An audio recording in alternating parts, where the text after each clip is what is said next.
प्रयागराज में आयोजित महाकुंभ 2025 अब अपने अंतिम चरण पे पहुंच चुका है। अब तक 48 करोड़ से अधिक श्रद्धालु आस्था की डुबकी लगाकर पुण्य लाभ अर्जित कर चुके हैं। जैसे जैसे महाकुंभ अपने समापन की ओर बढ़ रहा है, संत महात्माओं का प्रस्थान भी प्रारंभ हो चुका है। इसी क्रम में नेशन 27 के संवाददाता बीपी यादव ने श्री राम तीर्थ भक्तमाल शिविर में पूज्य संत स्वामी राम तीर्थ दास भक्तमाल से खास बातचीत की। स्वामी राम तीर्थ दास भक्तमाल ने महाकुंभ की सनातन परंपरा को रेखांकित करते हुए कहा कि कुंभ भारतीय संस्कृति की अनादि परंपरा है। यह ऋषियों की भूमि है। यहाँ याज्ञवल्क्य और भारद्वाज जैसे महान ऋषि निवास करते थे। त्रिवेणी संगम गंगा, यमुना और अदृश्य सरस्वती का पावन मिलन स्थल है जो मोक्ष प्रदान करने वाला है। उन्होंने आगे कहा कि दुनिया में केवल एक ही धर्म है, सनातन धर्म, बाकी सभी पंथ है। सनातन का कभी अंत नहीं होगा क्योंकि यह शाश्वत सत्य पर आधारित है।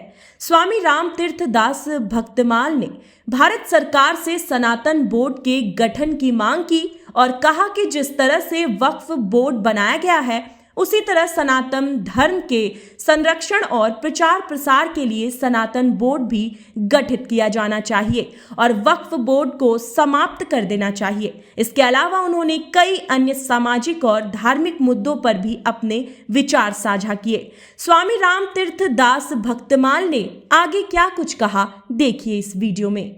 मैं स्वामी राम तीर्थ दास भक्तमाल, आज पहले इस न्यूज़ को बहुत बहुत बधाई कि कम से कम इन्होंने सही दिशा चुना और ये कुंभ हमारा अनादि परंपरा है। ये आज से नहीं है, ये ऋषियों की भूमि है। यहाँ पर याज्ञवल्क्य महाराज जैसे ऋषि रहते हैं, यहाँ पर भारद्वाज महाराज ऋषि जैसे महापुरुष रहते हैं। याज्ञवल्क्य और भारद्वाज का यहाँ संवाद होता है। गंगा जमुना सरस्वती त्रिवेणी का प्रवाह रहता है। ब्रह्म निरूपण धर्म विधि वर्ण तत्व विभाग, कहाँ भक्ति भगवंत के संयुक्त ज्ञान विराग, ये अनाज काल से चला रहा है। समय उपरांत यहाँ पर कुंभों का स्वरूप दिया गया कि कुंभों का स्वरूप दिया गया है।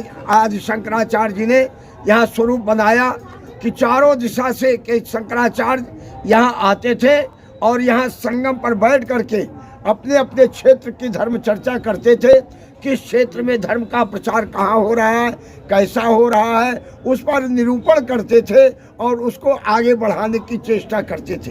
करोड़ों भक्त यहाँ स्नान कर चुके हैं और करोड़ों भक्त आने वाले हैं। जो नहीं आ पाए और जो यहाँ से स्नान करके चले गए, उनके लिए चलते चलते हम चाहेंगे कुछ आशीर्वचन। जो आए हैं वो तो माँ भगवती की कृपा प्राप्त किए ही हैं, लेकिन जो नहीं आए, इन आने वालों से ज्यादा भगवती कृपा उनके ऊपर है, क्योंकि ये नहा करके चले गए, भूल गए स्वरूप। इस कठिनाई में आने जाने की कठिनाई भूल गए। लेकिन जो नहीं आया है वो तो उसके मन में उल्लास हो ही रहा है, उसके मन में आनंदित हो ही रहा है। भावनाएं प्रबल कर रही हैं कि मैं भी पहुंच जाता, गंगा स्नान कर लेता, मैं भी पहुंच जाता, गंगा का दर्शन कर लेता, मैं भी पहुंच जाता, संत महापुरुषों का दर्शन कर लेता, मैं भी पहुंच जाता, वहाँ के भक्तों का चरण रज मिल जाता तो मेरा भी जीवन कृतकृत हो। तो भगवान भावना के भूखे हैं, ना कि आपके रूप के भूखे हैं, ना आपके धन के भूखे हैं, ना आपके ताकत के भूखे हैं। भगवान तो आपकी भावना के भूखे हैं। उनकी भावना जो है वो गंगा जी अवश्य पूर्ण करेंगी। वो नहीं पहुँचे हैं तो पहुँचने का जो लाभ मिलना चाहिए उससे भी कई गुना ज्यादा लाभ उनको प्राप्त होगा, ऐसा मेरा विश्वास है। बहुत बहुत धन्यवाद। तो ये थे बाबा जिन्होंने स्पष्ट रूप से बताया कि किस तरह से कुंभ की महिमा लोगों पर पड़ने वाली है और उसके साथ ही उन्होंने योगी मोदी को लेकर भी भविष्यवाणियाँ की और साथ ही उन्होंने बता दिया कि जो लोग इस महाकुंभ में शामिल नहीं हो पाए हैं वो भी निराश न हो, उन पर भी कुंभ की छाया पड़ेगी और उनका भी जीवन सुखद होगा। नेशन 27 के लिए प्रयागराज से मैं बीपी यादव।